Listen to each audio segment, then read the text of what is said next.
But whatever they find in that bin, it leads them directly back to the woods. And then, less than 30 minutes later, the search for Faye Marie Swetlick comes to a devastating end.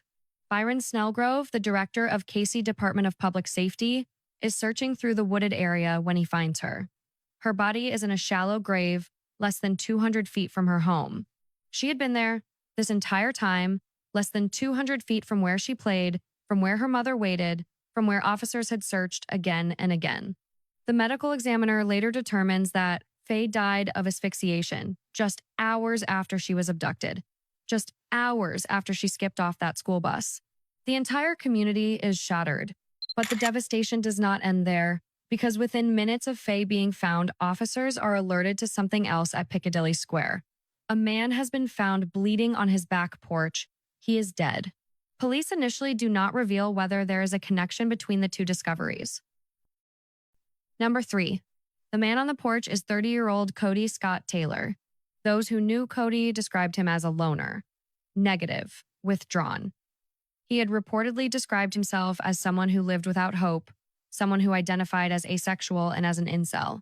He lived with roommates, people he worked alongside at a Wingstop restaurant in the area.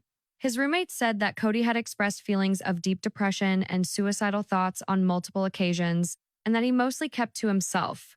He had enrolled at the University of South Carolina at Columbia and studied mathematics, but there is no record of him graduating. According to some sources, he dropped out in 2009. Aside from a few traffic violations, he had no criminal history. He moved between jobs frequently. Quiet, unremarkable, the kind of person who fades into the background. His home was on Piccadilly Square, less than a block from where Faye Swetlick played in her front yard. When police began to piece together what happened, they moved fast. Because although Cody Taylor had no known connection to Faye or her family, the critical evidence found in his trash bin tells a very different story. In that bin, officers find a child's polka dot rain boot and a ladle covered in dirt. Let us go back, because in the days before Faye was found, before anyone knew the name Cody Taylor, investigators had actually already been to his home. Twice. During the initial canvass of the neighborhood, officers knocked on the door of Cody and his roommate. Cody was not home at the time.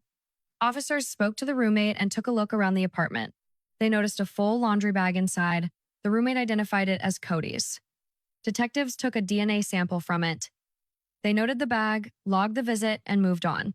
They also noticed something else sitting on a table inside the apartment, a missing persons poster for Faye Swetlick. They left.